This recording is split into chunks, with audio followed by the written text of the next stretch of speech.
October 1943. Berlin still bore the scars of war. Buildings reduced to rubble by bombing raids, funeral convoys filled with coffins, and long lines of women waiting to buy food with ration coupons. Yet in a large hall adorned with swastika flags, applause thundered as Reichsmarschall Hermann Göring stepped onto the podium. He wore a splendid gray uniform, his chest bristling with medals, walking slowly with the confident air of a man convinced that Germany was still on the path to victory. Göring smiled and raised his voice boldly before the generals, officials, and guests. "The Americans?" he scoffed. "They only know how to make razors and refrigerators. They know nothing about war and cannot match Germany's industrial might." Laughter rippled through the hall. To many Germans at the time, his words sounded like truth. But in reality, it was one of the deadliest misjudgments in modern military history. To understand why, one must look at the moment Göring uttered these words. Just months earlier, the German army had suffered a catastrophic defeat at Stalingrad, where more than 300,000 German soldiers were encircled and either killed or captured. In North Africa, Rommel and his panzer forces, who had once brought Britain to its knees, were now being pushed back. And across the skies of Europe, America's B-17 flying fortresses were increasingly appearing. Yet in Göring's eyes, none of this shook his belief that the United States was merely a paper giant, wealthy and populous but completely inept at war. To him, Americans might excel at making Hollywood films, cars, or household appliances. But when it came to tanks, warships, and fighter planes, the things that determine the outcome of modern war, they were mere apprentices.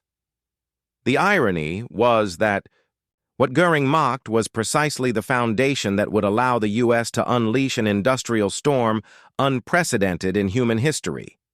Remember, before World War II, the United States was indeed somewhat inward-looking.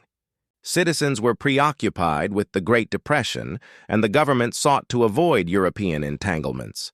The U.S. Army was so small that in 1939, American infantry ranked 19th in the world, behind even Portugal. The Navy was stronger, but still could not rival the Royal Navy or Japan. With numbers like these, it was easy for Göring and other German generals to dismiss the Americans. But by underestimating their opponent, they were blind to the real potential. For behind the shadows of the Great Depression, American industry had inadvertently honed a secret weapon, the ability to mass produce on a colossal scale. Assembly lines from Henry Ford, General Motors, Boeing, and thousands of other companies could churn out cars, washing machines, and refrigerators in staggering quantities. The only question was, what if you swapped refrigerators for bombers or cars for tanks? What then? This was something Göring could never grasp.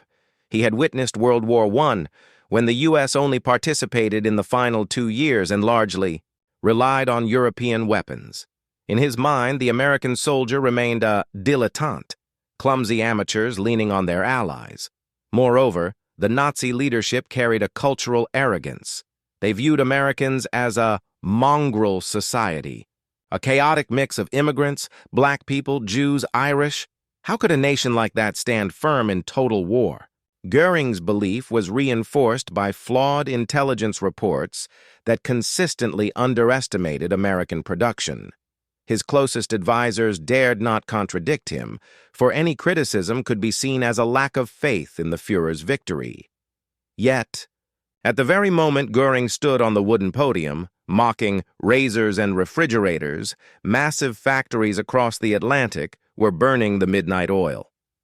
In Detroit, assembly lines at Ford and Chrysler were being converted to produce P-51 Mustang fighters. In California, Douglas and Lockheed workshops were churning out bombers day and night. In Richmond, California, a civil engineer named Henry J. Kaiser was testing a bold idea, building ships as if assembling automobiles. Within less than 2 years, the United States transformed into a military-industrial powerhouse, something the German leadership could scarcely imagine. The arrogance of Göring was not just personal. It reflected a systemic flaw in the Nazi leadership. The blind belief that political will and Aryan spiritual strength could overcome all material difficulties. Hitler frequently emphasized that faith and determination were more important than production numbers, and so they dismissed what the Americans were about to turn into their greatest weapon: superior industrial output. Shortly after that speech, reports from the Atlantic front began to pour in. New merchant ships appeared in ever greater numbers. Convoys grew too large for U-boats to sink completely. The figures gradually became a nightmare for German leaders, but Göring continued to sneer as if reality were merely Western propaganda. In history, there are moments when an entire empire collapses because of a single false belief. For Nazi Germany, one of those beliefs was Hermann Göring's arrogant declaration in October 1943. When he mocked the Americans for only knowing how to make razors and refrigerators, he could not have imagined that just 2 years later, those refrigerator factories would produce thousands of bombers, tens of thousands of tanks, and an entire fleet of transport ships, enough to crush the Third Reich's dream of world domination. To understand why Hermann Göring and the Nazi leadership could mock the industrial potential of the United States, we must go back more than 20 years, to the end of World War I. When America entered the war in 1917, Europe had already been ablaze for nearly 3 years. German, French, and British forces were exhausted, and the trenches from the Somme to Verdun were soaked in blood and mud. When the young American soldiers, the doughboys, landed at the port of Brest, they brought fresh energy, but their weapons and equipment were hardly something the enemy needed to fear. In Göring's memory, he was already a famous fighter pilot at the time, America produced almost nothing significant for the war effort. Most American aircraft were French. Designs, tanks, a new and promising weapon, were borrowed from British models. Even machine guns and artillery were largely supplied by Europe. In other words, to a battle-hardened German officer like Göring, the United States had no real war industry of its own. When World War I ended, that memory remained deeply ingrained. In his mind, America was the latecomer, wealthy, populous, but clueless about turning potential into military power. This contempt did not come solely from personal experience. It also stemmed from the culturally arrogant worldview of the German ruling class. In the eyes of many German generals and thinkers, the United States was a chaotic society, a melting pot of immigrants, from Italians, Irish, Jews, to black. People recently freed from slavery less than a century ago.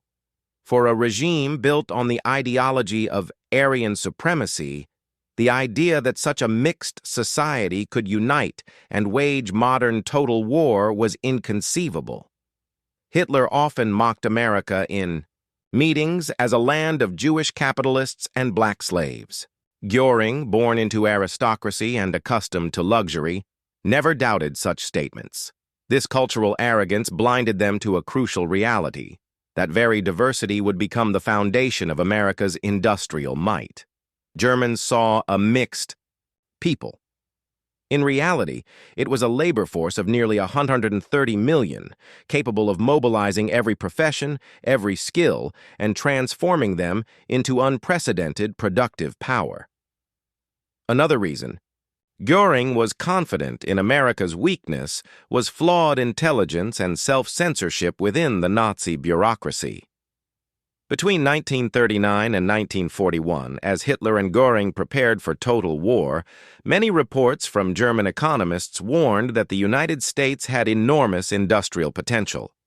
Some numbers showed American steel, oil, and electricity production exceeding that of the entire Axis combined. Yet these reports were often dismissed or edited. No one wanted to deliver bad news to the Führer. The military intelligence apparatus, Abwehr, was no better. They gathered scattered figures, often based on newspapers or rumors, and sent them to Berlin. But in a political climate where pessimism was tantamount to treason, intelligence officers filtered information to confirm pre-existing biases, that America was rich but weak, populous but clumsy, incapable of becoming a worthy adversary. A clear example. In 1941, after Roosevelt announced a plan to produce 50,000 aircraft per year, German experts mocked the number as political fantasy. Göring, the commander of the Luftwaffe, received the news with loud laughter. In reality, just 2 years later, Boeing, Lockheed, and North American factories were approaching that very figure. For Göring, this blind confidence was further reinforced by a psychological factor. He had won before by underestimating his opponents. In the early years of World War II, as Germany swept through Poland, France, and deep into the Soviet Union, all opponents had underestimated the Wehrmacht. France trusted the Maginot Line, the Soviet Union trusted its non-aggression pact, Britain trusted its navy. All paid the price. For Göring, underestimating enemies had repeatedly brought victory. So why change now? Yet he failed to realize a fundamental truth. America was not France, nor was it the Soviet Union of 1941. It was a vast economy beyond the reach of German bombs, safe across the Atlantic, fueled by a culture of mass production ingrained as instinct. The truth was, by 1940, even before entering the war, the United States produced over 45% of the world's oil, nearly half of global steel, and possessed more electricity than any other nation. Yet in his luxurious Karen Hall office, Göring was content to admire paintings and antiques, convinced that these figures were merely Anglo-Saxon propaganda. Ultimately, this contempt stemmed from a dangerous combination of distorted memories, cultural arrogance, and faulty intelligence, a combination that caused Nazi Germany not only to underestimate its enemy, but also to miss the one chance to adjust its strategy before it was too late. And so, by October 1943, when Göring stood before the hall and declared that Americans only know how to make razors and refrigerators, he truly believed it. To him, America would forever remain a latecomer, clumsy, and incapable of waging total war. He could not have imagined that, while he laughed, millions of workers across the Atlantic were flooding factories, assembly lines were running 24/7, and a production revolution was about to turn the United States into a nightmare for every U-boat and panzer. At the end of 1941, when Germany had already advanced deep into the Soviet Union and North Africa, reports from intelligence agencies continued to stream into Berlin with figures on the United States. Millions of tons of steel, oil, machinery, and a vast workforce. Yet the way these numbers were presented made them seem harmless in the eyes of the Nazis. They were nothing like the decisive battles they had experienced, lacking the immediate moment of victory or defeat. During a strategic briefing, Hermann Göring, commander of the Luftwaffe, placed his hand on the polished wooden table and stared at the latest report from economic intelligence. He smirked, his voice dripping with disdain. The Americans? Just carpenters and shipbuilders, not real warriors. They announce plans to produce 50,000 planes a year. Ha! They don't even know how to make a proper fighter aircraft. Hitler, seated on a dark wood bench in his office, nodded. In his eyes, America was merely a textbook on production skills, with no practical combat experience. Goebbels, the minister of propaganda, scoffed as well, adding that the American press only knows how to exaggerate to please the public. They called it propaganda. Empty psychological warfare, a tool Americans use to pacify their citizens. In their minds, America would always be an immature nation, an economy of bread and razors, incapable of posing a real threat to Germany. But it was precisely this laughter that concealed a worrying reality. They completely failed to recognize the power hidden within that very propaganda. When Roosevelt announced enormous production figures, from aircraft to tanks, from artillery to warships, the goal was not bragging, but mobilization of the entire nation: factories, farms, children, and the elderly. Every propaganda message was paired with action: assembly lines running 24/7, civilian contractors joining war production, and unlimited government funding. Göring and Hitler, accustomed to European-style warfare, where victory depended on tactics, firepower, and soldier morale, could not fathom that an entire economy could become the most powerful weapon. While they laughed, Roosevelt was turning all of America into a colossal factory, every ton of steel, barrel of oil, and aircraft meticulously calculated to generate power beyond anything the Nazis could imagine. At lavish Karen Hall parties, Göring would even recount to friends the American production figures he had seen in reports. See, they want to make 100,000 planes a year. They think the world will believe that. Ridiculous. Those around him laughed. They were generals, ministers, accustomed to power and luxury. None suspected that this mockery was sowing the seeds of a future disaster. Goebbels even wrote in his diary that the Americans are overconfident, but that only makes them weak. He believed that America was setting itself up for defeat by Nazi Germany. In their eyes, propaganda was a mental game, not a production tool. Yet by 1942, the truth began to emerge, even if they refused to acknowledge it.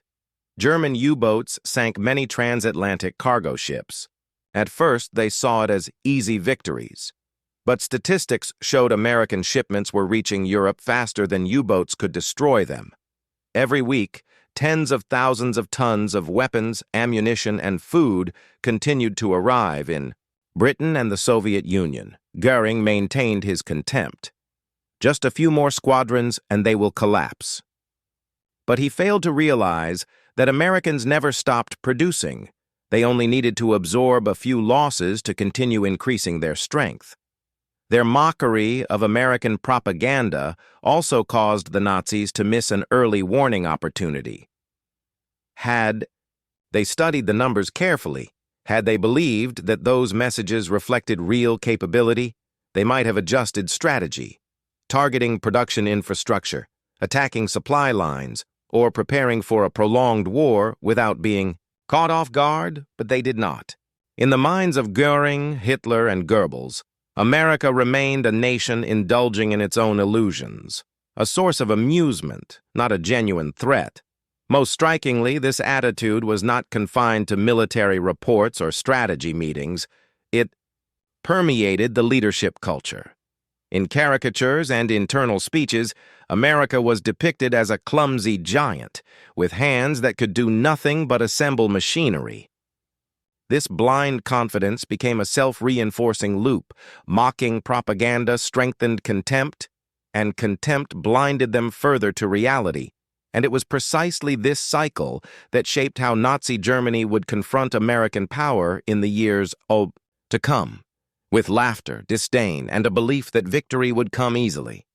Across the United States, from the East Coast to the West, factories began to hum like small cities. No longer ordinary workshops, each plant had become the heart of a national strategy, where steel, aluminum, and oil pulsed like the lifeblood of military power. In Richmond, California, Henry Kaiser stood amid the massive shipyard, eyes sweeping over steel frames, giant cranes, and thousands of workers laboring non-stop. He was not merely building ships.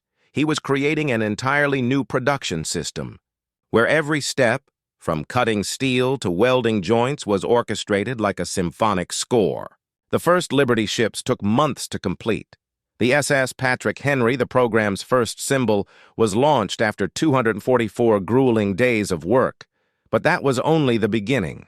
By using prefabricated components, welding instead of riveting, and assembly line techniques borrowed from the automotive industry, American workers cut the production time to mere weeks.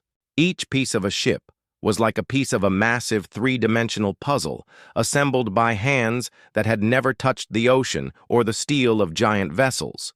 Notably, this workforce was unlike anything Germany had ever seen. Women, from homemakers to teachers, became welders, crane operators, and engine inspectors. Men who had once been farmers, carpenters, or even office clerks were trained in weeks to become full-fledged war workers. Wendy the welder, born Janet Doyle, had been a restaurant waitress and now welded seams tens of meters long, becoming one of the fastest welders in the yard. Tom Washington, a black farmer from Alabama, became a precision assembly worker whose skill surpassed many German engineers. Miguel Santos, a Mexican-American, welded steel joints at a speed that the Nazis deemed impossible. Each day, ships left. The yard, one after another, carrying not just weapons, but living proof of organization, discipline, and American national spirit. Each Liberty ship launched was no longer a single product, but part of a massive machine where sheer numbers became strength. When the SS Joseph N. Thiel was launched in just 10 days, the report reached Berlin immediately. The Nazis, still mocking American production, had to acknowledge it, but with doubt. Just a clever stunt, they can't sustain it. In reality, it was a leap forward in industrial production, a system the Americans refined week by week, month by month. Even more astonishing was the workforce's diversity. White workers, black workers, Mexican Americans, women, immigrants, all worked together in cooperation, overcoming social barriers that the Nazis believed were rigid. These workers were not just skilled labor. They embodied the strength of a democratic society mobilized nationwide. Behind the assembly lines, American engineers continuously innovated.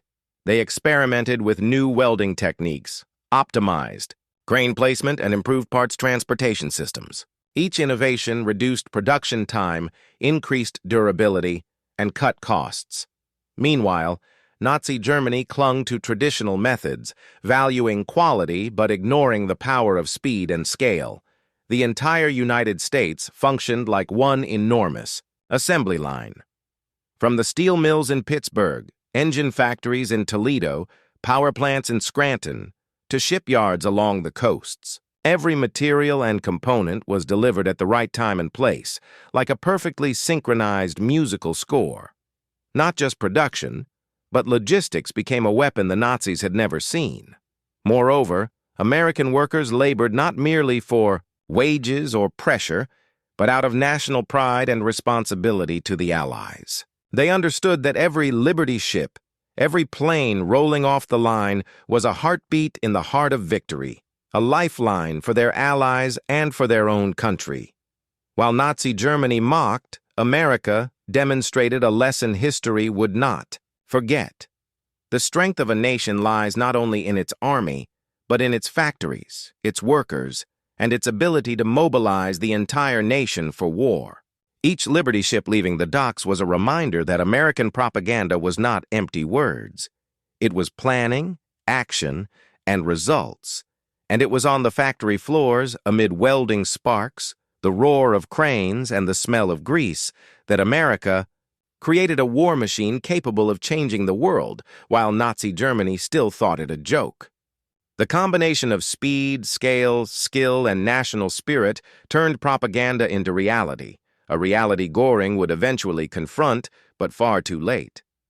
Each Liberty ship began as a simple blueprint, yet it became the foundation for an extraordinary industrial network. The first ship, SS Patrick Henry, was based on an old British design, 441 feet long with a triple-expansion steam engine, a mechanism any machinist could operate. The goal was not sophistication, but rapid production and easy repairs across the oceans. The Nazis initially dismissed the design. A German naval officer noted, "They are just floating coffins, slow and bulky, like swimming blocks of brick." Yet it was precisely this simplicity and standardization that became a secret weapon. Each part was prefabricated in factories across the United States and shipped to 18 shipyards, where they were assembled like massive puzzle pieces. At first, building a ship took months. However, through welding instead of riveting, standardized parts, and automobile-style assembly lines, production time dropped dramatically. The second ship took 180 days, the 10th 105 days, and by early 1942, the average was only 70 days.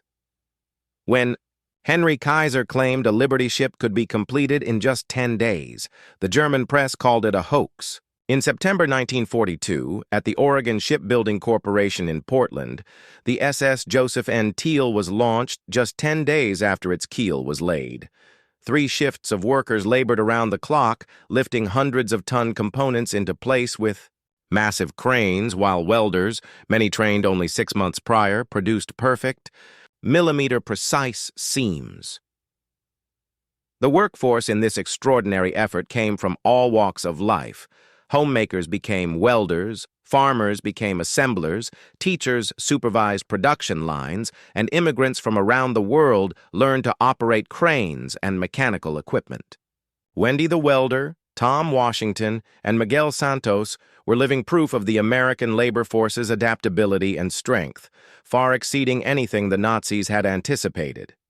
While German officers still calculated and theorized, the United States demonstrated an undeniable reality. Speed and scale could outperform traditional quality. The new assembly system allowed each shipyard to function as a massive machine, where every component was tested, transported, and assembled with precise timing. Even before a ship was launched, most components were ready and quality checked, on site, shortening assembly time to unprecedented levels in shipbuilding history. The Nazis remained skeptical of American numbers. When the SS Joseph N. Teal slid into the Columbia River, they said, "This is a one-off event. They cannot sustain it." But production continued to accelerate, and the next ship, SS Robert E. Peary, took only 4 days, 15 hours, and 29 minutes from keel laying to launch. This was no miracle. It was the result of planning, engineering, and an extraordinary workforce. Each Liberty ship required approximately 250,000 components, including 30,000 steel plates, 25 miles of wiring, 3,500 feet of piping, 2,500 valves, and 350 miles of welds. Yet American workers, organized and thoroughly trained, assembled them in an average of 42 days by 1943. These ships were not merely transport vessels. They were living proof of industrial power and social coordination. Remarkably, the workforce broke every Nazi stereotype. Women, black workers, Mexican Americans, European immigrants, and other ethnic groups worked side by side, proving that, in a democratic society, diversity was a strength, not a weakness. Workers performed tasks the Nazis had deemed beyond their capability. From welding, assembly, and crane operation to electrical supervision, all with extraordinary speed and precision. While the Americans continuously innovated, Nazi Germany clung to outdated assumptions: quality over quantity, German skill superior, American workers weak. In reality, each Liberty ship launched refuted these assumptions, proving that American propaganda was not empty words, but a practical, effective, and evolving plan. The Liberty ships were not only symbols of production, they were living war machines, reshaping the oceans and confounding U-boat commanders. Each launch was a reminder that a fully mobilized America could generate overwhelming power in quantity, speed, and efficiency, something the Nazis had never imagined. And from the factory floors, amid welding sparks, roaring cranes, and the smell of grease, American industrial power began to shape the entire strategy of World War II, laying the foundation for victories for which Nazi Germany would pay with the lives of thousands of U-boat sailors and pilots. In the early years of the war, Nazi Germany relied on a long-held belief that Americans were only good at producing consumer goods and lacked the capacity to manufacture large-scale weapons. This belief ran deep within the leadership, particularly Hermann Göring, who often repeated that Americans are only good at making refrigerators and razors, but when it comes to airplanes, they don't know how. Yet, while he mocked and underestimated them, the United States was quietly laying the groundwork for an unprecedented production base. Early Nazi intelligence reports were completely inaccurate. In November 1941, Isef Bejo Schmid, head of Luftwaffe, Intelligence estimated that the U.S. could not produce more than 400 aircraft per month. The reason? American factories lacked precision machinery, and workers lacked the skills needed for military production. Similarly, the German Navy underestimated shipbuilding capabilities, believing that each U.S. shipyard could complete only one cargo ship per week. These assessments were based on assumptions about the soft, high-paid, undisciplined work habits of Americans. Even Adolf Hitler, though publicly dismissive of American industry, recognized the potential danger. In December 1941, he told his generals, "We must defeat Russia quickly. Only afterward can we deal with the U.S. before their production becomes overwhelming." But Goering, responsible for assessing the enemy's air strength, remained convinced that America lacked the capacity to pose a real threat. He continued to assert that U.S. propaganda exaggerated production, despite mounting evidence to the contrary. In January 1942, President Roosevelt announced ambitious production goals: 60,000 aircraft that year and 125,000 the following year, including 100,000 fighters. Joseph Goebbels recorded in his diary that Hitler laughed, "If they can even produce a tenth of that, it will be a miracle." Nazi Germany still failed to grasp that the foundation for these numbers had been laid in advance, supported by British funding and American engineers. The Liberty ship production system became a vivid demonstration of this misunderstanding. When the first ships were launched, the Nazis dismissed them as one-off events, incapable of being sustained. They did not see the nationwide industrial network, from Pittsburgh steel mills to Toledo engine factories, and the complex railway system, transporting everything at the right time to the right place. They also failed to recognize that American workers, from women to black laborers, from immigrants to other ethnic groups, cooperated efficiently, surpassing all expectations of productivity and skill. Reconnaissance photos did little to change Nazi perspectives. When the Luftwaffe captured images showing hundreds of Liberty ships being built simultaneously at a single shipyard, Goering dismissed it. They are just photographing the same ship from multiple angles to create an illusion. Even when U-boat reports confirmed entire convoys of newly mass-produced ships, German officers clung to old assumptions, refusing to believe the U.S. could maintain such production rates. By early 1943, when 18 American shipyards were operating simultaneously, the Nazis still had not grasped the truth. Each yard, such as Bethlehem Fairfield in Baltimore or California Shipbuilding Corporation, was launching a new ship every 4 to 5 days, with workforces numbering in the tens of thousands. They had transformed shipbuilding from a process of months into mere days, a pace unimaginable to any German officer. Every report warning of American capacity was dismissed. When German observers noted the massive Liberty convoys, they assumed, "These numbers are fabricated, just a psychological trick." In reality, it was an invisible war weapon, an industrial force so overwhelming that no artillery or submarine could stop it.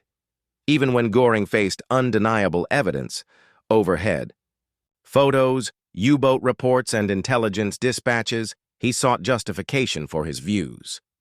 This persistence in illusion, combined with the disregard for accurate analysis, contributed to Nazi Germany losing its strategic advantage from within, even before the front lines expanded.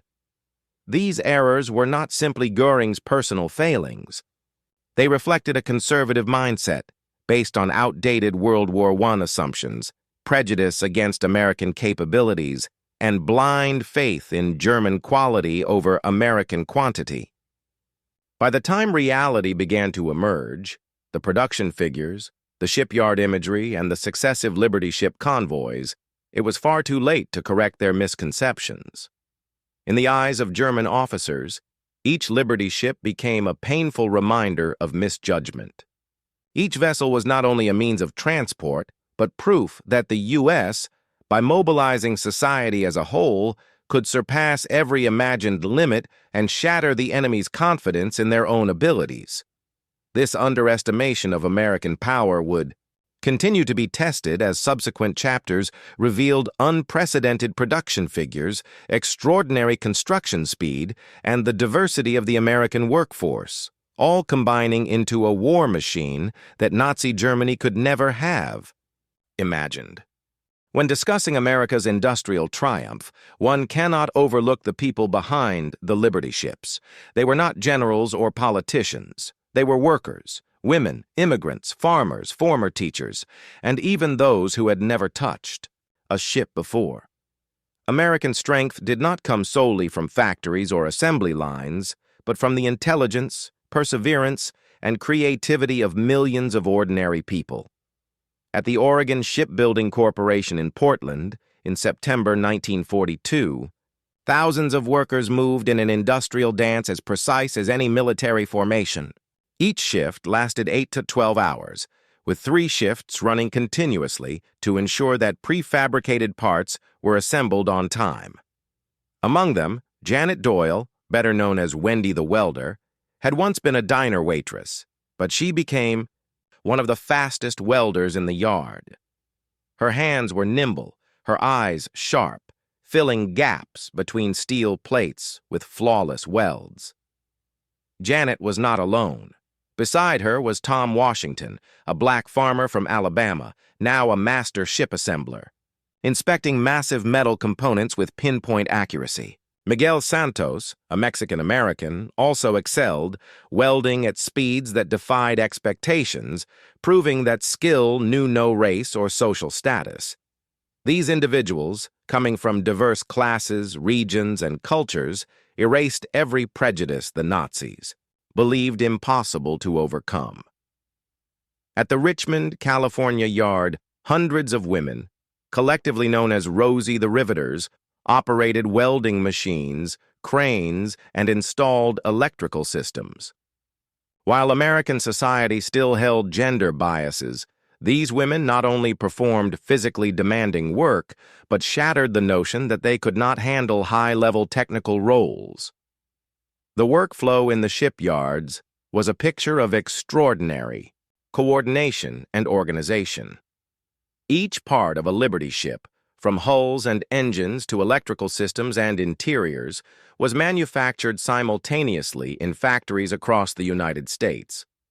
Upon arrival at the assembly yard, these components had to fit perfectly, like pieces of a giant machine orchestrated by collective intelligence. Engineers, welders, and crane operators synchronized their work so precisely that within days of marking a design, the ship had begun to take shape. Some standout workers became symbols of the extraordinary production effort.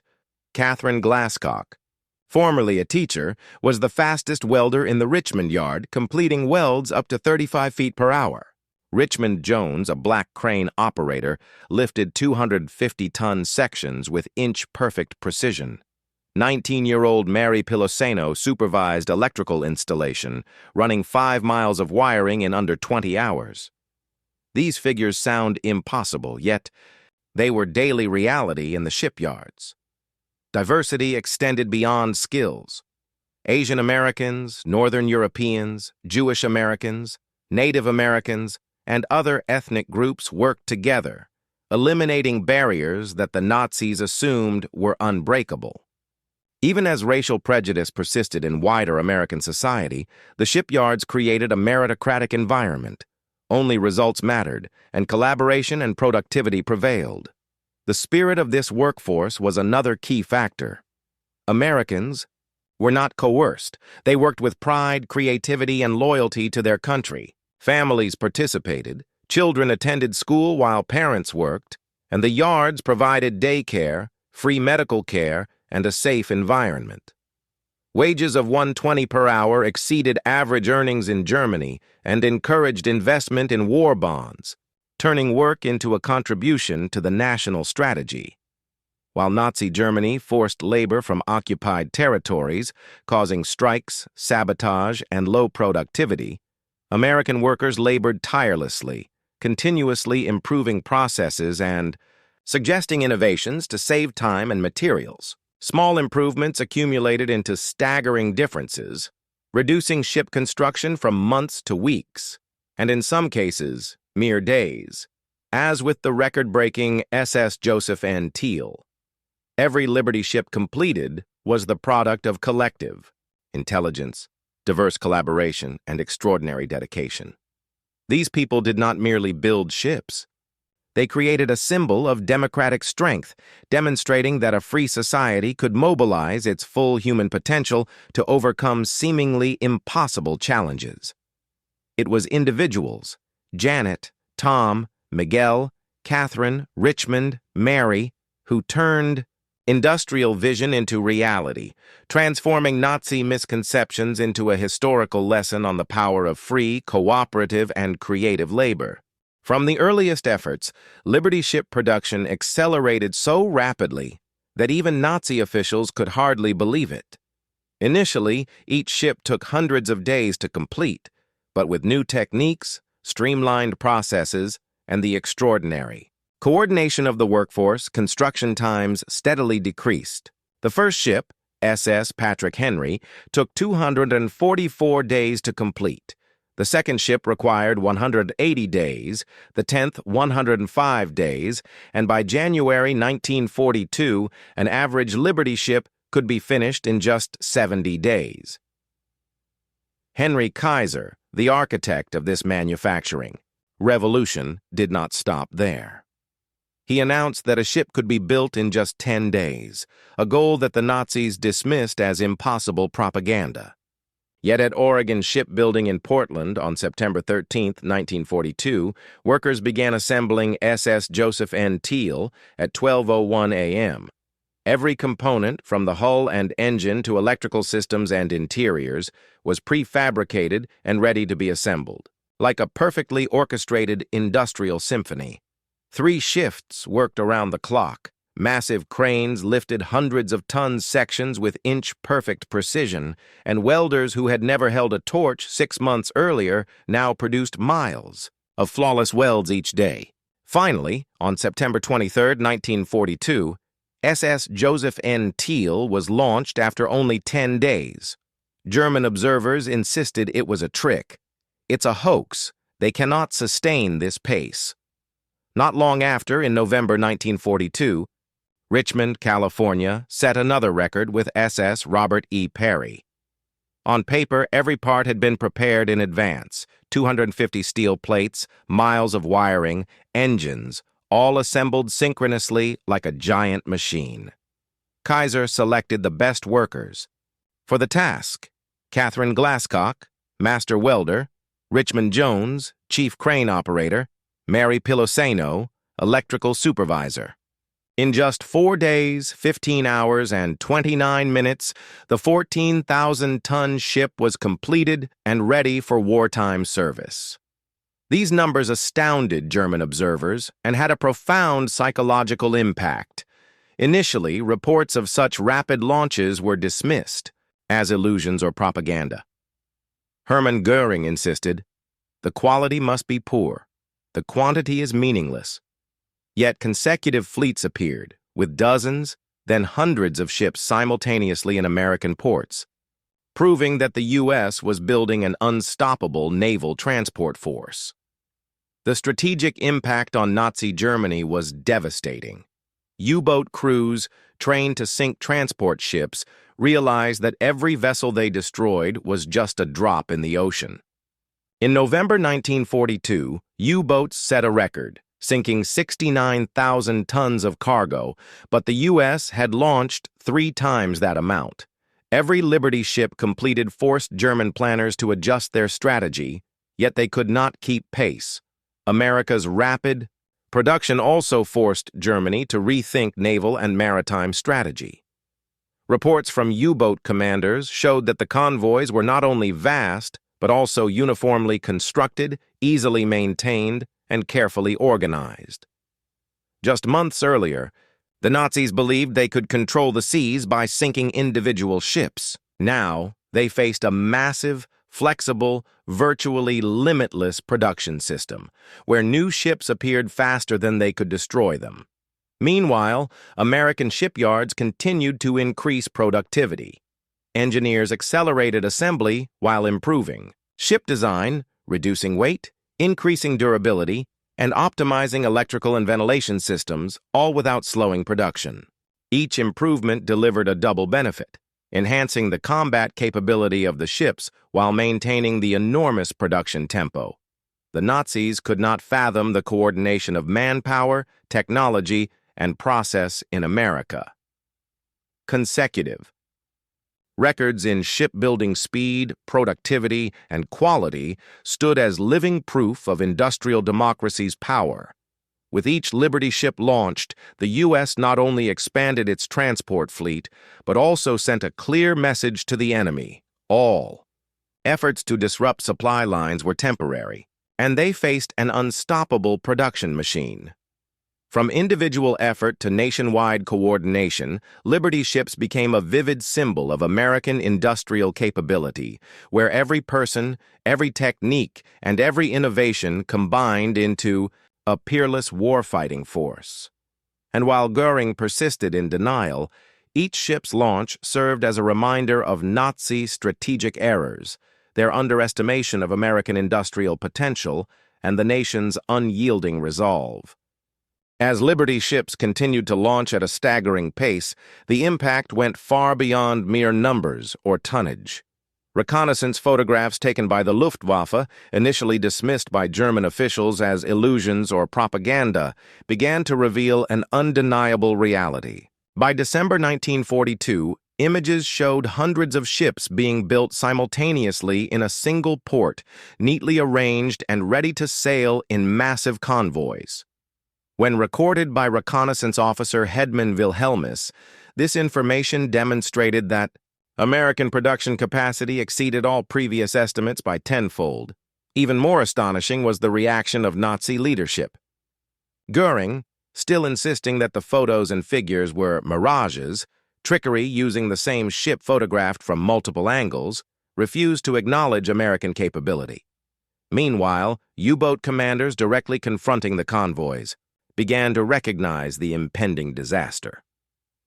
Reports from commanders like Kapitänleutnant Klaus Beaton and Heinz Schaefer revealed that every time they sank one ship, 3 more appeared on the horizon, as if the ocean itself were working against them.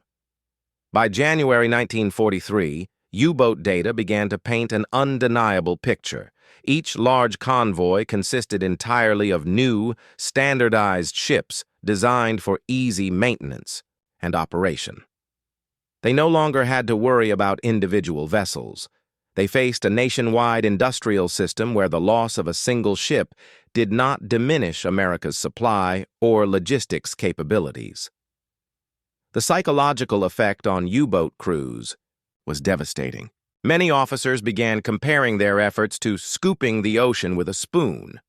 Those who had once taken pride in controlling the seas now saw that every attempt was futile against an infinite production machine. Morale plummeted. Fatigue and fear became widespread, and operational efficiency suffered significantly. The strategic consequences were even greater. Nazi Germany was forced to reevaluate every naval and transport plan. Previously, they assumed they could maintain maritime superiority by sinking individual cargo ships. Now they faced the reality that every ship destroyed was replaced faster than the U-boats could eliminate them. By March 1943, calculations showed that to destroy the total volume of U.S. shipping, U-boats would need to sink 1.3 million tons per month, nearly double their previous maximum of 729,000 tons. In this context, production figures were no longer abstract numbers. They became psychological weapons. U.S. industrial reports, broadcast and publicized, transformed production capacity into a form of psychological warfare, heightening German confusion. U-boat. Crews no longer counted individual ships to gauge impact. They felt overwhelmed by quantity and speed, as if a colossal wave were bearing down upon them with no means of resistance. American shipyards continuously increased efficiency, implementing technical improvements directly on assembly lines without slowing production. Each new ship not only reinforced the transport fleet, but also served as living proof of the integration of labor skills, technology, and organizational processes. These tactics made Nazi Germany realize they faced a production machine superior, not only in quantity but also in quality and flexibility, an element every prior strategic assumption had entirely overlooked. By May 1943, at Wolf's Lair, reports to Hitler and his generals highlighted the stark reality. U-boats had lost 41 vessels while sinking only 50 enemy ships. This ratio clearly demonstrated that all German efforts to disrupt supply lines were being countered by American production capacity, creating what strategists called a mathematical defeat. Hitler, according to officials, turned to Goering, who still tried to argue that American ships were low quality, but the numbers, speed, and scale were indisputable. The U.S. was producing far beyond any previous expectations. With every report, reconnaissance image, and record-breaking launch, Nazi Germany's confidence in its strategic capabilities eroded.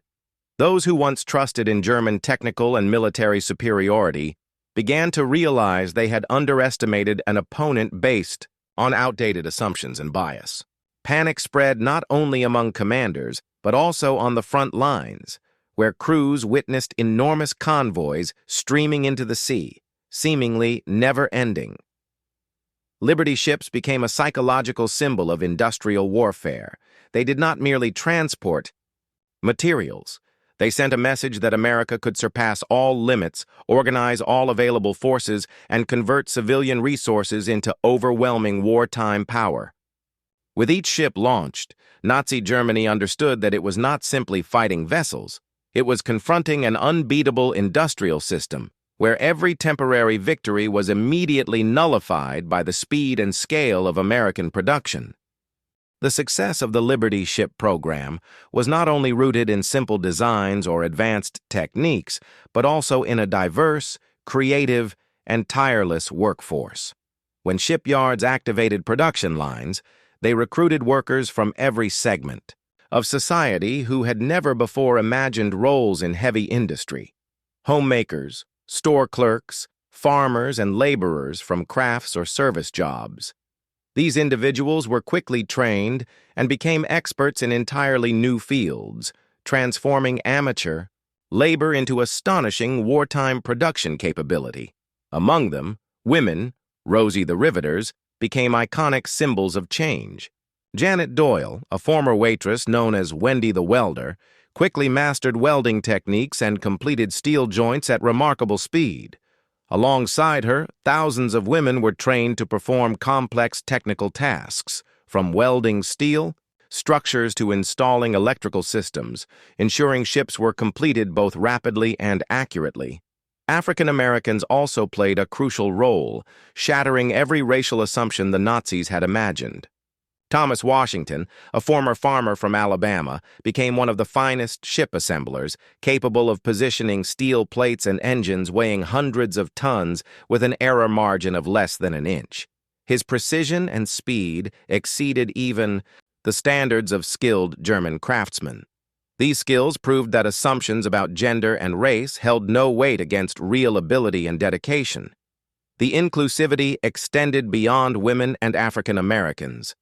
American shipyards leveraged the entire immigrant community and other minority groups. Mexican Americans, Chinese Americans, Norwegian immigrants, and Jewish refugees from Germany worked side by side with native-born laborers. They were assigned tasks based on skill rather than origin, religion, or skin color, creating harmonious and effective teams, something Nazi Germany, with its rigid racial hierarchy, could never have imagined. At Richmond shipyards, considered the heart of the Liberty ship program, production speeds reached almost unbelievable levels. A ship could be launched in just 51 hours, thanks to specialized teams and optimized organizational processes. Young engineers, welders, electricians, and crane operators executed their tasks with unprecedented precision and coordination. Some welders, after only a few months of training, achieved record-breaking speeds, welding miles of steel per shift. Crane operators and engine assemblers worked tirelessly, moving in perfect synchronization, like an industrial ballet. Remarkably, the American work environment encouraged creativity and continuous improvement. Workers were empowered to suggest ways to optimize assembly lines, adjust sequences, and refine welding techniques. Each small innovation was widely adopted, increasing both production speed and quality. In stark contrast, German workers were punished for pointing out problems or proposing changes, resulting in delays and technical errors. Supporting infrastructure also played a vital role. Child care centers, medical facilities, and social services were established in and around shipyards, allowing workers to focus on their tasks. Women could participate in production without worrying about their children. Workers received health care, and all earned wages far higher than German standards. This support created a social foundation for industrial productivity, enabling the U.S. to maximize human potential for the war effort. By combining these elements, diverse workers, supportive environments, and a culture of continuous improvement, liberty, ships became an enduring symbol of American industrial power, surpassing all expectations. It was not merely shipbuilding. It was proof that a civilian, diverse, and free nation could mobilize to achieve a strategic mission with unprecedented speed, quality, and efficiency. The strength of this diverse workforce also shattered assumptions about race and gender, demonstrating that when organized and empowered, people from all walks of life could achieve industrial miracles, something Nazi leaders had once scorned. Liberty ships were more than instruments of war. They were living symbols of capability, determination, and cooperation that overcame every social and cultural barrier. As the Liberty ships began flooding the Atlantic, Nazi commanders still believed the U-boat fleet could easily maintain its advantage.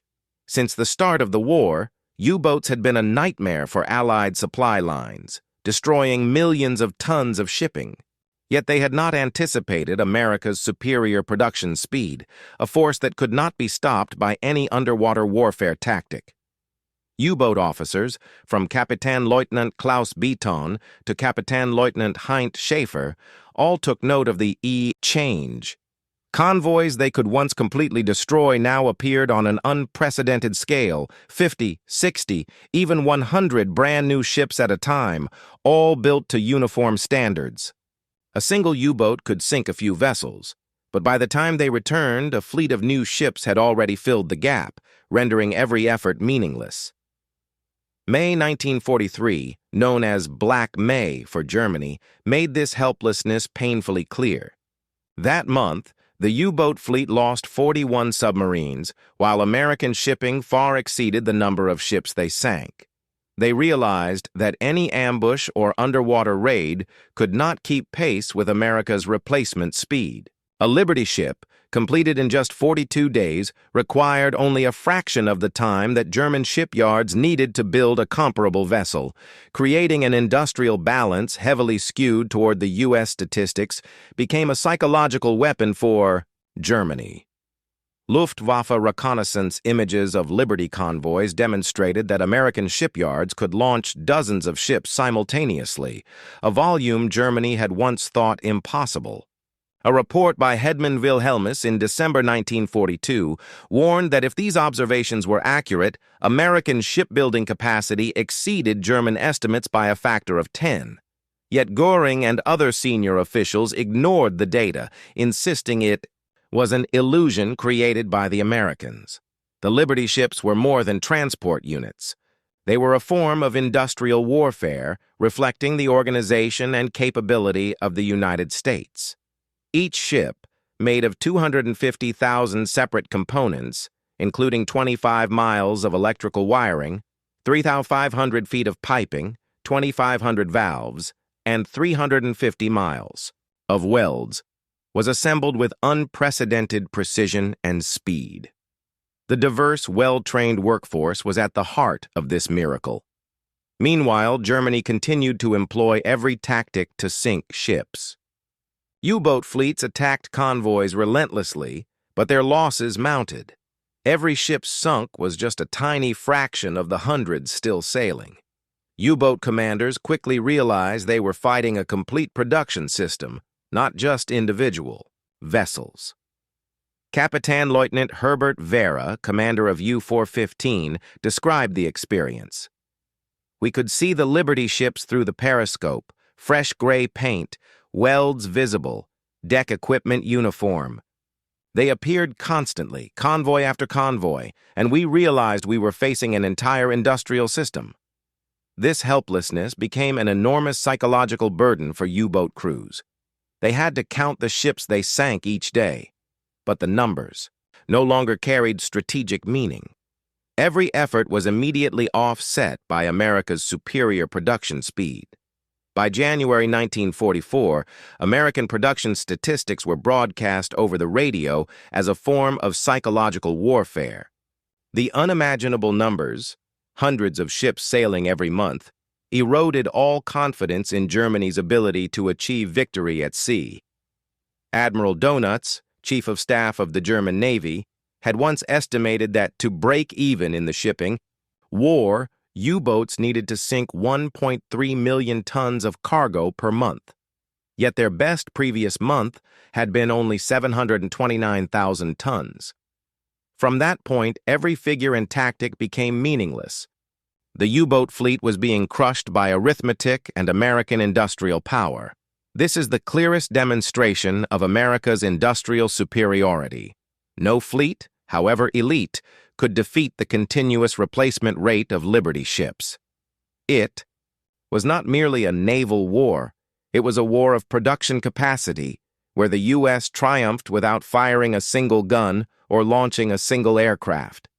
Each ship launched was a reminder of the absolute power of industry and social organization when fully mobilized. One of the secrets behind the extraordinary success of the Liberty ships was the use of prefabrication and assembly line methods, a concept seemingly reserved for the automobile industry, but revolutionarily applied to shipbuilding by Henry Kaiser. Instead of having shipbuilders construct each vessel from start to finish, every component of the ship was prefabricated in factories scattered across the United States, from hulls and decks to plumbing and electrical systems. These parts were then transported by rail to 18 major shipyards, where they were assembled like a gigantic three-dimensional jigsaw puzzle. This strategy not only reduced shipbuilding time, but also allowed the mobilization of an untrained labor force. Teachers, office workers, farmers, and homemakers all became welders, assemblers, or temporary engineers. For example, Wendy the Welder, real. Named Janet Doyle, once a waitress, became one of the fastest welders in the yard, completing hundreds of feet of welds per shift. Tom Washington, an African-American from Alabama, transitioned from farming to master ship assembler, while Miguel Santos, a Mexican-American, became a top-tier welder, surpassing German technical standards. The prefabrication system combined with specialized assembly lines created an extraordinary learning curve. Workers focused on a single type of weld, pipe, or component for weeks at a time, achieving speeds and precision that even veteran German craftsmen could not match. Heavy equipment, such as 2,500 horsepower engines or prefab deck sections, was transported pre-tested and assembled in just hours instead of weeks as before. Logistics and material management were also crucial. Steel from Pittsburgh, engines from Toledo, electrical systems from Schenectady, and other parts were delivered on time and in exact quantities thanks to an intricate network of railroads and warehouses. Post-war German observers, like Major Hans Kehl, acknowledged, "We struggled to supply individual factories. The Americans supplied an entire industry. We measured in weeks, they measured in years." Ship completion times dropped dramatically. The SS Patrick Henry took 244 days, then 70 days after just a few months, and broke records with the SS Joseph N. Teal at just 10 days, continuing to shorten thereafter. Every technical improvement, from power system upgrades and deck redesigns to navigation equipment enhancements, was implemented without slowing production. Even the Victory ships, Liberties, next generation launched in 1944, were faster, larger, and more sophisticated, yet completed in similar time frames. What made this extraordinary was not just technology, but social organization. Of the 650,000 workers, 200,000 were women, Rosie the Riveters, demonstrating that gender did not limit industrial capability. Hundreds of thousands of African, American, Mexican-American, Asian, and immigrant workers collaborated in the shipyards despite local segregation laws. Meals, daycares, internal hospitals, and healthcare systems allowed continuous three-shift work without interruption. Every extra shift was a step toward victory. Compared with Germany, this was a revolution. While the U.S. maximized voluntary and diverse labor, Germany increasingly relied on slave labor, children, and coerced workers from occupied territories, resulting in low productivity, silent resistance, and sabotage. Liberty ships became a symbol of democratic industrial power, where creativity, collaboration, and efficient social organization were transformed into an unparalleled war machine. It was the combination of prefabrication technology, specialized assembly lines, sophisticated logistics, and diverse human resources that created a war machine Germany could never imagine. Each Liberty ship was not only a transport vessel, but a clear message to the enemy. A democratic industrial system, fully mobilized, can overwhelm any tactic or weapon. If the Liberty ships were living symbols of industrial power, then the American economy was the gigantic engine behind them. In 1941, the U.S. GDP reached approximately $126 billion, compared with Germany's $35 billion, a disparity of more than 3 times. But it wasn't just money. Material and energy resources were equally crucial, areas where Germany could not compete. The U.S. produced 80 million tons of steel annually, 4 times Germany's output, and generated 26 billion kWh of electricity compared to Germany's 8 billion. Thanks to this abundant energy, factories and shipyards could operate continuously, 3 shifts a day, 7 days a week. America's massive war investment also far outpaced Germany. By 1944, Washington was spending $90 billion annually on the military, more than Germany's entire pre-war GDP. The Liberty ship program alone cost $4.6 billion, exceeding Germany's entire U-boat shipbuilding budget. The resource gap was evident in production. American workers built 296,429 aircraft, 88,410 tanks, and 2,311 trucks, while Germany managed only 111,167 aircraft, 67,429 tanks, and 350,000 trucks. This disparity was not just numbers. It translated into a real battlefield advantage, where material and equipment determined survival. America's distribution system for materials and components was equally extraordinary. Steel from Pittsburgh, engines from Toledo, and electrical equipment from Schenectady were delivered on time via rail. The Pennsylvania Railroad, one of the largest networks, transported 50 million tons of war material in 1943, larger than Germany's entire rail system, even while maintaining civilian passenger service. Every train, every rail car was meticulously scheduled to ensure materials arrived at the right shipyard on the right day. For German officers, this seemed nearly unimaginable. They were accustomed to slow, inefficient, and understaffed systems. The coordination of production, transport, and labor allowed the U.S. to implement a time optimization strategy, manufacturing in parallel with continuous improvement. Victory ships, Liberty's successors, were equipped with turbine engines, improved decks, and advanced navigation systems, yet were launched at the same pace. Quantity never had to be sacrificed for quality, a choice Germany often faced due to manpower and material constraints. The diversity and integration of the workforce were another strength. Women, African Americans, immigrants from Mexico, China, and Europe, even former criminals and the homeless, were rapidly trained and fully integrated into critical production lines. In contrast, Germany relied on forced labor from occupied territories and coerced youth in factories or on the front lines, leading to low productivity, passive resistance, and sabotage. America's strength lay not just in technology, but in the spirit, organization, and adaptability of its people. Advanced production systems also enabled the U.S. to exploit economies of scale, utilizing all available raw materials efficiently. Steel, aluminum, copper, oil, and energy were meticulously managed, moving directly from mines to factories to avoid waste. Each Liberty ship contained enough steel to build 50 Tiger tanks and could be completed in an average of just 42 days. By comparison, German U-boats took months to construct, and in limited numbers, even though each was highly sophisticated. This economic and material advantage was the fundamental reason Germany's war plans failed. It was unnecessary to destroy every individual ship or aircraft.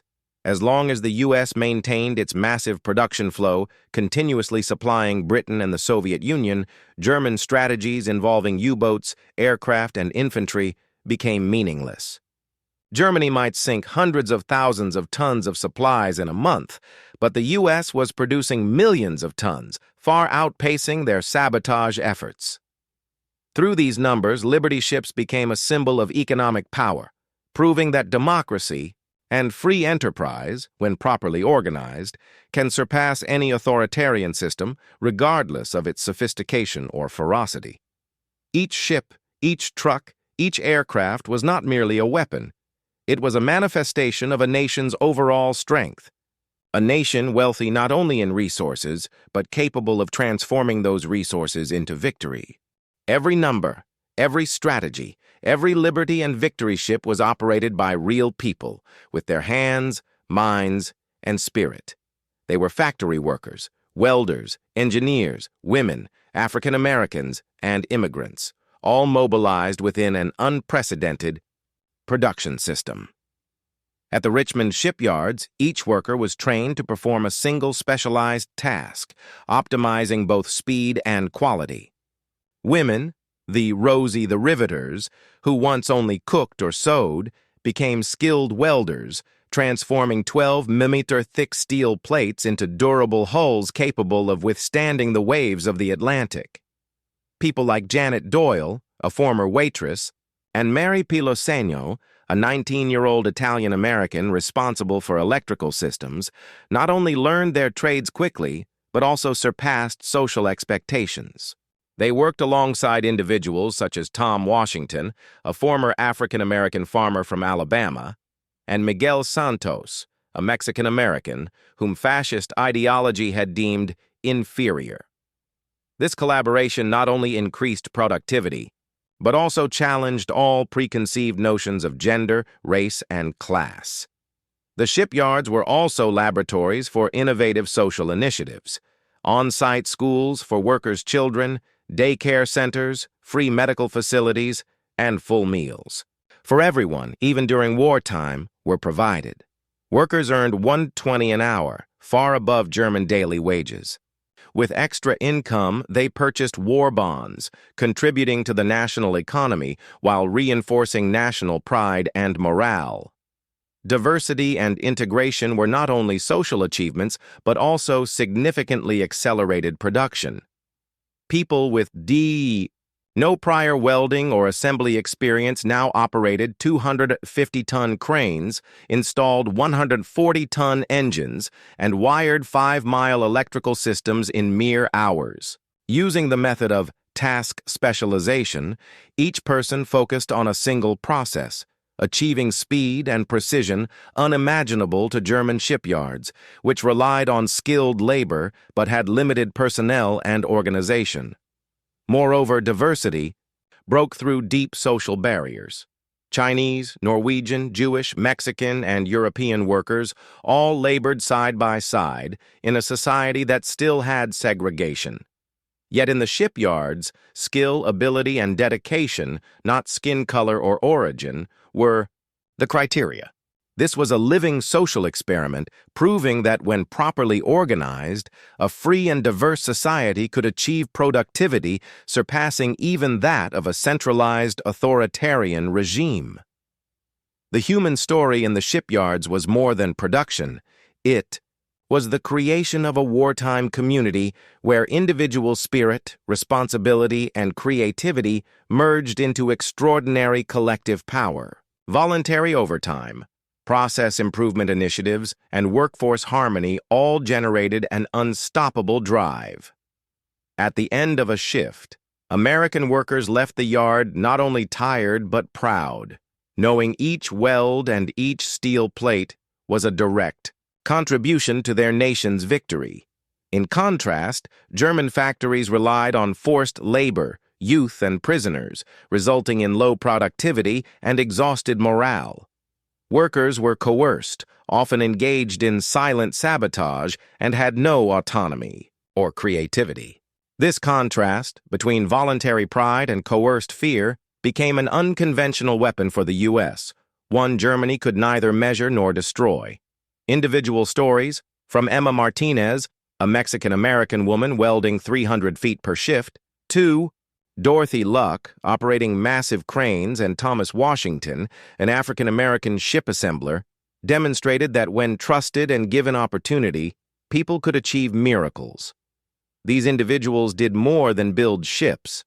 They wrote a heroic saga of free industry labor, far exceeding enemy expectations. Ultimately, the combination of technology, organization, and human effort created an unstoppable production force. Liberty ships, Victory ships, and millions of trucks, tanks, and aircraft were not merely physical outputs. They were living proof of human power in a democratic society, where every individual, regardless of background, could contribute to a collective victory. This strength was something Germany could never comprehend, and that very ignorance turned their assumptions about America into a fatal strategic error. Liberty ships were not only a testament to human spirit and diversity, they were also an engineering marvel, a turning point in industrial history. Before the war, shipbuilding was still a craft, where each vessel was a unique creation, taking months or even years to complete.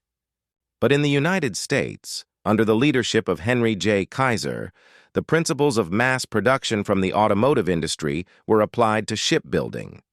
Instead of having traditional shipwrights work on the same vessel from start to finish, Liberty shipyards prefabricated sections of the ship at factories across the U.S., from hulls to electrical systems, engines, and even interiors.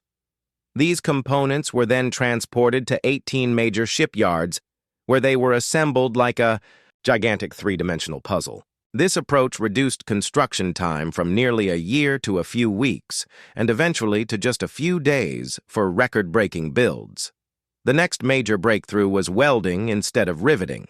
This new welding technique not only reduced ship weight by approximately 600 tons, but also cut construction time by about 30%. Lincoln Electric Company developed precise welds, enabling even those who had never handled a torch before to become skilled welders. Even German engineers, when observing the yards, admitted that the technique seemed impossible without witnessing it firsthand. Once Liberty ships demonstrated their efficiency, the U.S. upgraded to Victory ships. These vessels were faster, 15-17 knots versus 11, larger, and equipped with modern turbine engines, yet maintained astonishing production speed, an average of 42 days. Remarkably, production never halted. Technical innovations were implemented while the assembly lines continued running. This clearly demonstrated the ability to innovate in parallel with mass production, something Germany, relying on craft-based methods and forced labor, could never achieve. Each Victory ship also represented a continuous improvement in logistics. Materials were transported from across the country on precise schedules: steel from Pittsburgh, engines from Toledo, generators from Schenectady, all arriving on time and at the right place. Rail networks like the Pennsylvania Railroad moved over 50 million tons of war materials in 1943 alone. several times greater than the total capacity of German railways. This exemplified the seamless coordination of production and logistics, a factor German generals consistently underestimated. Labor organization was another key factor.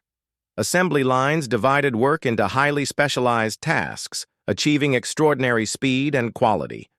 One welder focused on a single type of weld. For months, another group assembled hull sections, and yet another handled engines and electrical systems. When the entire system operated in sync, a complete ship could be produced in less than 2 weeks, a feat previously unimaginable. This success was amplified by the workforce's rapid adaptability and learning. Individuals who had never seen a ship before became experts, suggesting small but crucial improvements to optimize production. Each day, the yard learned from the previous one, applying technical and organizational innovations.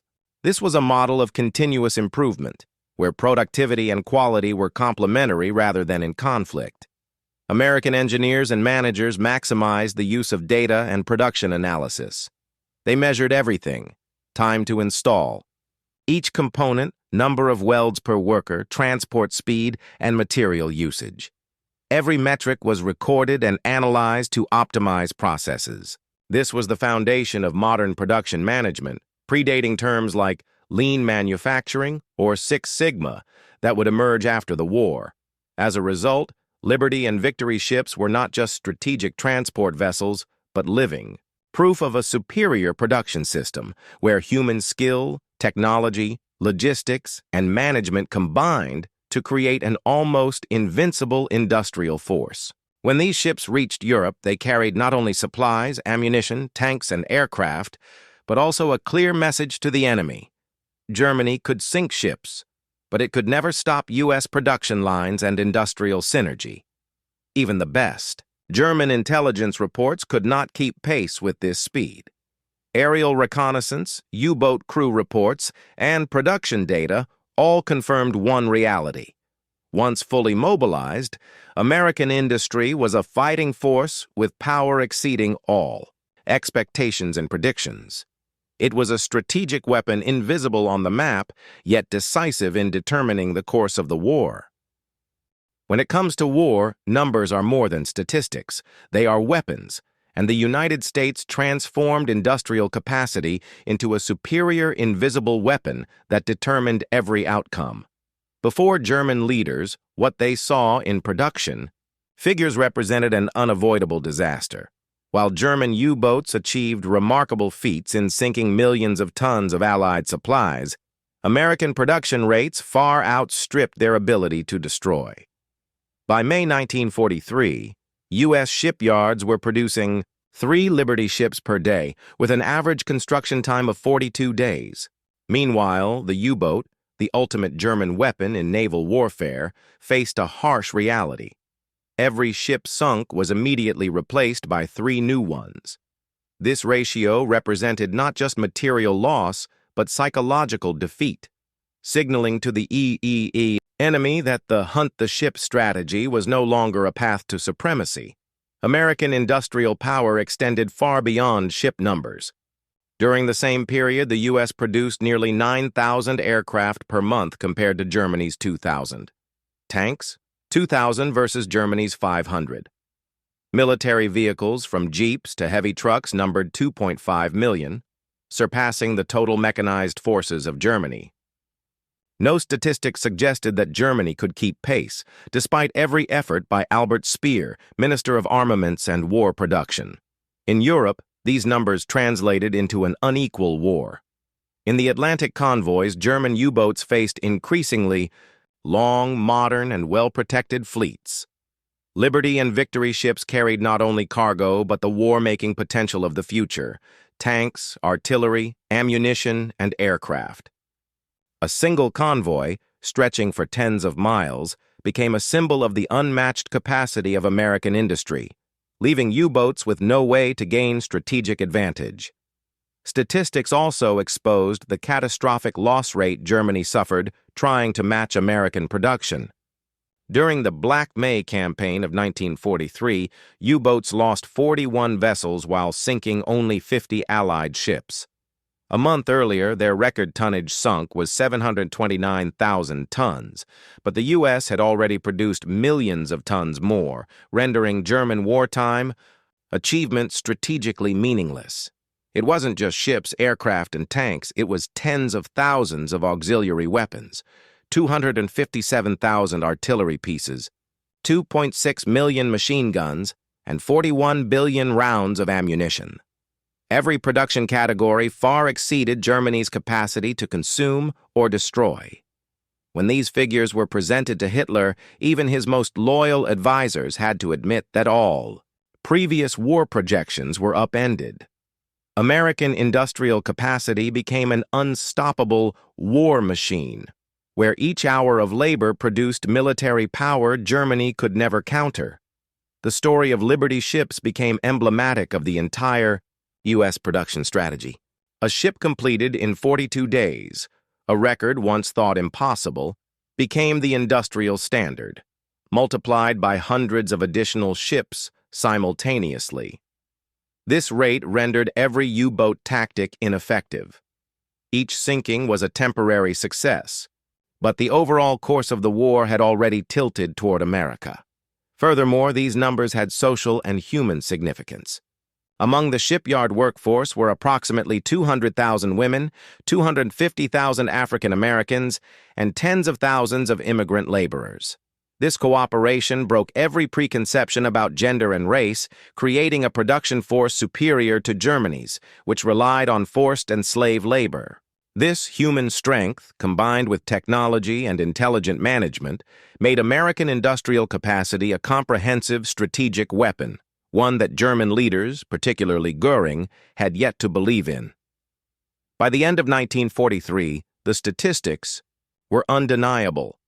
1,238 Liberty ships, 203 Victory ships, 122 oil tankers, and 367 military vessels completed in just 1 year. Each ship carried thousands of tons of war material, and every hour of American labor strengthened the Allies across the globe, from North Africa to Europe and the Soviet Union. These numbers altered the course of the war, forcing German plans from Stalingrad to Normandy to contend with unimaginable pressure. In simple terms, behind every victory on the battlefield was an invisible army, the American workforce, and Liberty ships stood as living proof of that power. They did not fight with guns, but every weld, every steel plate, every completed engine contributed to the ultimate victory. This is a lesson in the power of production, planning, and human effort, showing that in the modern world, war is fought, not only on the battlefield but also in shipyards, factories, and offices. While German leaders viewed American industrial capacity through the lens of prejudice, they failed to realize that the true power of Liberty ships lay in the people who built them. Shipyards, once empty lots or dilapidated warehouses, became symbols of unprecedented collaboration, where every preconception about gender, race, or social status was challenged and broken. Approximately 35% of the shipyard workforce were women, those whom the Germans mocked as lacking the strength and skill to perform heavy mechanical work. Yet these women, many without prior training, quickly became skilled welders, engineers, and supervisors. Janet Doyle, a former waitress famously nicknamed Wendy the Welder, in just a few months welded miles of steel seams at extraordinary speed. Her story symbolizes personal and societal transformation, showing that women's ability to overcome prejudice was limitless. African Americans, long marginalized in many areas of American society, also became pillars of the war industry. Tom Washington, from an Alabama farm, became one of the chief assembly engineers, operating cranes and ensuring that heavy components were placed with inch-level precision. These workers not only broke racial barriers, but also elevated production standards, rendering any assessment of industrial capability based on race meaningless. Immigrant labor, from Mexico, Italy, Norway, to China, integrated into the same assembly lines, demonstrating the strength of cultural diversity.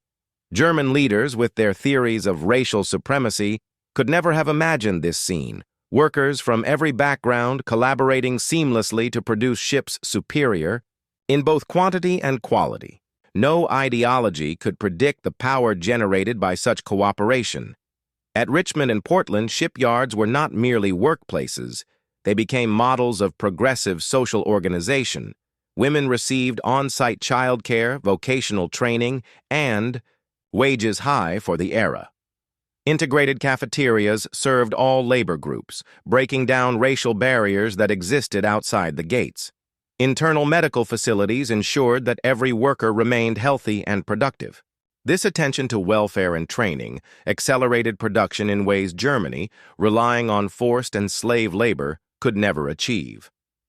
The contribution was not only mechanical labor.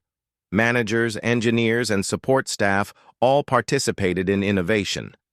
They developed assembly methods, standardized components, and optimized processes. Women who had never touched heavy industrial equipment became technical specialists, laying the foundation for post-war expansion of the female workforce.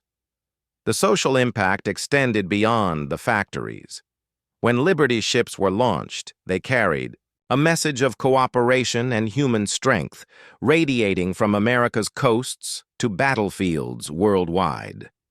Allied soldiers recognized that behind each ship were tens of thousands of individuals, each contributing to the collective victory. This collaboration transformed perceptions of what a democratic society could achieve. Freedom, diversity, and individual aspiration, when united, could overcome any totalitarian war machine. Furthermore, the Liberty Ship program left a lasting legacy on labor rights and gender equality.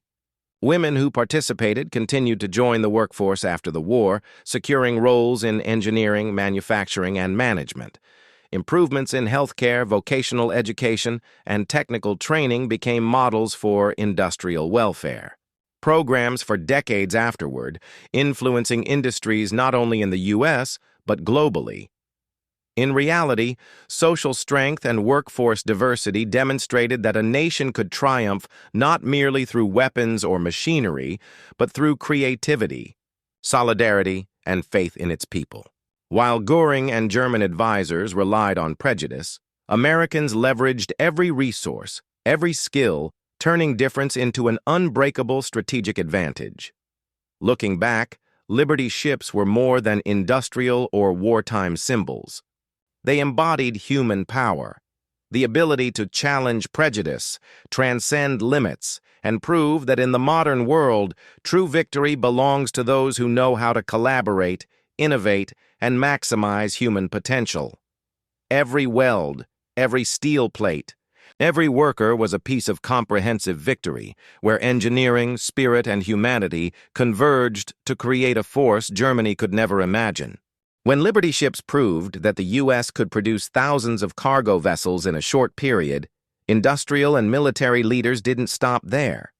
They understood that modern warfare demanded not just quantity, but quality, speed, and adaptability. From the success of Liberty ships, the Victory Ship Project was born, a leap forward in mass production strategy and a clear testament to the continuous innovation of American industry. Victory ships were designed to surpass their predecessors. Longer, faster, and equipped with modern turbine engines instead of traditional steam engines. This change not only increased cruising speed from 11 to 15-17 knots, but also reduced the risk of attack by German submarines. The new design allowed the transport of a wide range of cargo, from tanks, weapons, and ammunition to food and medical supplies, meeting the diverse battlefield demands that Liberty ships struggled to fulfill under the same conditions. What is remarkable is that Victory ships were produced according to the same principles as Liberty ships: standardized components, modular assembly, and full utilization of the nationwide network of shipyards. Parts were pre-tested, quality-checked, and transported to assembly yards to minimize construction time. This system maintained an exceptional pace, with an average completion time of just 42 days per Victory ship, comparable to Liberty ships, but with far superior quality and combat capability. Technical improvements came not only from ship design, but also from production processes and workforce development. Workers continued to receive specialized training, mastering complex assembly, tasks, and operating heavy machinery. Women, immigrant labor, African Americans, and other ethnic groups retained crucial roles, now working with more advanced tools, optimized processes, and participating in on-site problem solving. Notably, victory ships demonstrated that speed and quality could go hand in hand, a concept the Germans never grasped. While German industry remained reliant on manual labor and forced workers, the U.S. applied a philosophy of continuous production, process improvement, and step-by-step automation. Every engineer and worker was encouraged to propose small innovations, from welding techniques to assembly methods and component transport, and these ideas were rapidly implemented nationwide. This culture of innovation extended to other types of ships. Victory ships laid the foundation for tankers, strategic supply vessels, and specialized naval ships. Each new class drew on lessons from Liberty ships, assembled modularly, with standardized components and minimal technical errors. The process demonstrated that continuous learning and improvement were key to maintaining strategic advantage. Another important distinction was the integration of advanced safety and navigation equipment, from rudimentary radar to automated fire suppression systems, reducing risks in combat zones. Germany, still focused on old tactics, could not keep pace with this rate of innovation. They underestimated both the flexibility and the synergy between human skill and technology in American industry. The success of victory ships also exemplified the power of democracy in industrial production. While totalitarian nations relied on forced labor and centralized structures, the U.S. harnessed individual creativity, coordinated diverse labor groups, and encouraged initiative at all levels. This combination produced extraordinary efficiency in both quantity and quality, ensuring that each ship was a formidable warrior on the seas. When victory ships set sail, they carried not only war materials but a global message. The U.S. did not just produce faster, it innovated, adapted, and persevered more effectively than any other power could imagine. This production system reshaped industrial warfare and demonstrated that victory depended as much on assembly lines as on battlefields. Victory ships, alongside Liberty ships, became industrial monuments and symbols of democratic triumph. They vividly proved that speed, innovation, workforce diversity, and cooperative spirit could defeat any enemy, regardless of military strength or conventional strategy. More than warships, more than transport vessels, each victory ship was living, proof that a free, creative, and united nation could achieve the impossible. As victory ships debuted while Liberty ships continued to sail across the world's oceans, the gap in production capacity between the U.S. and Germany became more apparent than ever. If Göring and the German generals once regarded the U.S. as a nation that only knew how to make refrigerators and razors, the actual numbers revealed a different truth. America had transformed its entire industrial base into a weapon, and Germany simply could not keep up. By 1943, the total output of the U.S. left Germany astounded.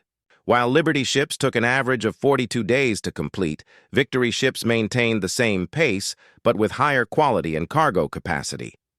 The largest shipyards, such as Richmond, Oregon, and Bethlehem Fairfield, operated 3 shifts continuously, employing hundreds of thousands of workers, including women who made up nearly a third of the workforce. The diversity of race, gender, and skills created an unprecedented labor force that shattered every German assumption about industrial capability. The numbers alone were staggering. In 1943, the U.S. produced 296,429 aircraft, while Germany produced only 111,767. Tank production reached 88,410 compared to Germany's 67,429.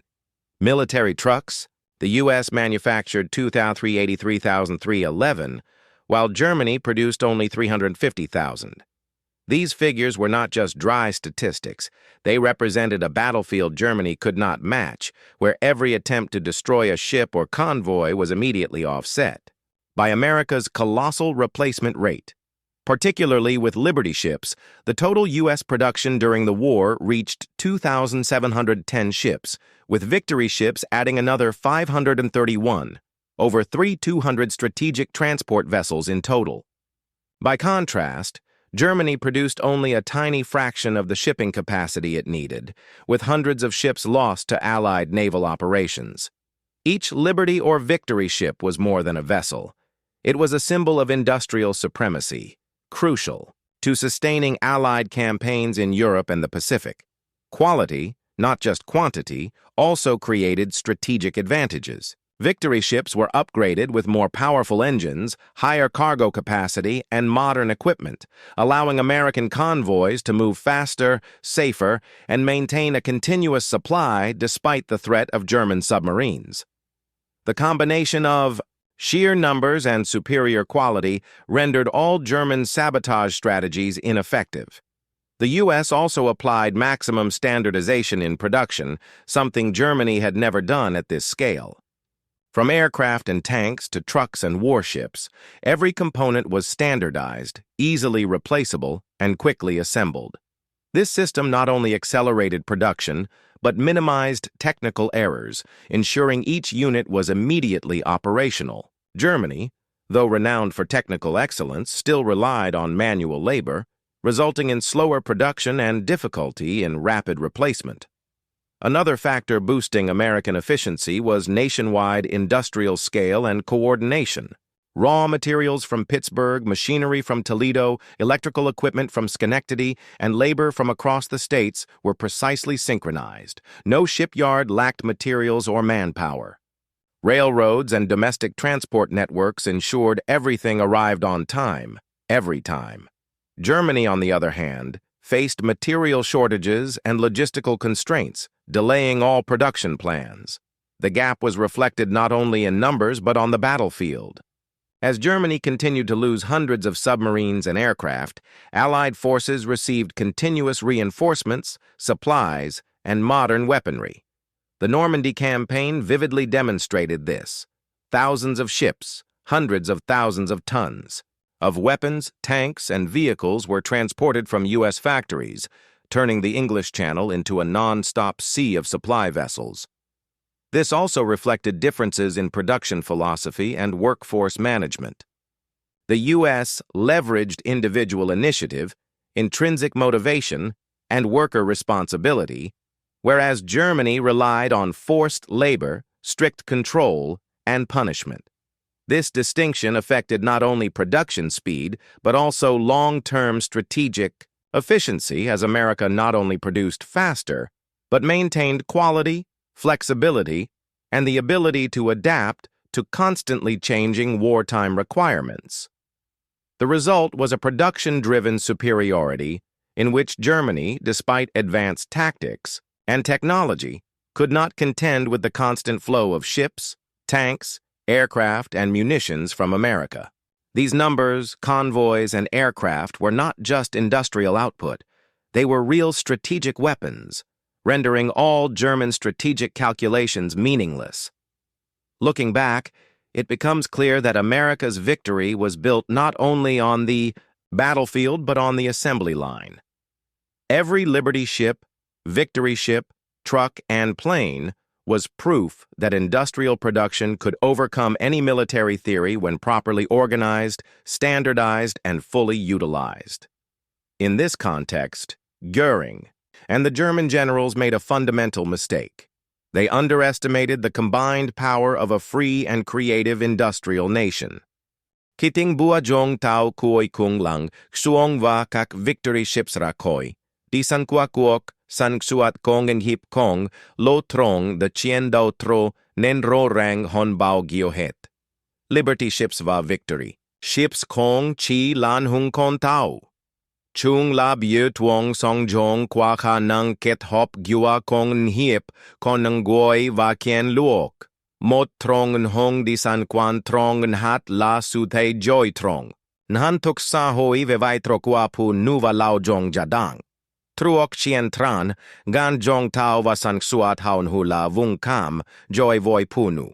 Tuin hien, ki hangang hin nam kong nahan hapngu. Punu chiem vai tro trong tam trong kat suong jong tao. Nungan goin hu rosi de riveter kong, chi lap rap kat tam tep va jong ko. Ho chung men karang kan nang va su jong gop kua punu kong, hetua kem nam gioi. Mo ramot ki nguyen moi trong han tuk vi lao jong va quien bin jang gioi. Ngoaira, luk luong lao jong ja sak tok van hap ku ja tam gia truk tiep vào dai chuyen san swat, taora. Mot kong jong kong ngiep fong pu, hoan hap vanang jong. Su hop tak ne kong chinang kao nang swat makon dai joy kao truk ek sha hoi, o kak tan fo kong ngiep mai, noi ma dan kutro. Nen ja deng hon, gan ket hon, vajuot kuyen kich tam gia vao nen kinste chien tran. Hangan kong nahan hap ku ja hok juok kinang moi. Trotan chuyen gia van han, kisu hoat kwan li, van hiuen goi tiep tuk jong gop vao nen kong hiep mi sao chien tran. Vimat, kong hiep liberty va victory ships jat nen mong cho san suat qui mo lon va chuan hoa trong hiungan henge sao chien tran. Kin heng hiem tu kach dai chuyen jong taun han chong, chuan hoa lin kien, va kwan lin han luk ja juok ab dung vao katsingan hoto, mai bai dan dung, va san suat kok hitong hop. Kak suong jong tau bien tan trung tam joy moi kituat. Noi tuong hiem fuong fap san suat moi. Kai tien jong ko va vat lio, kung nhu nang kao kuitring. Kiem soat chat luong, dakas. Victory ships kung jalai di san chien luok lao dai. Chung jan chung min, rang suk man kong hiep, ko de lavu ki kwet jin trong chien tran hien jai. Bai hok, nai hong chi juok mi gin ho, niu kwok, gia kak sao chien tran jantai kau truk kong neng hiep, je jambao kan nang san suat vadu tru chien luok, tu jo hin tans hok tu yet kwok, fong dua tren nang luk kong neng hiep. Trong mot so truong hop, kat suong jong tau ku juok chuyen joy than, Kach trung tam ang hien ku hai kwan va hang hai, tiep tuk jong vai tro kwan trong thoi ki chien tran lan. Mort. Kia kana it juos nhat jen n Hong Kong, kem fan kwan trong la tak jong ve moi truong va joti. Kat suong jong tau kong lo, jach bieto kas tan poven bien hu Richmond hay Portland, jante joy hin dang joti, hin tan kach kudan ku moi, morong hatang gyao thong va taura kach trung tam thuong mai kong ang hip. Nung kon tao kong lo nai kung tuk jayang hien ku ve vat liun he.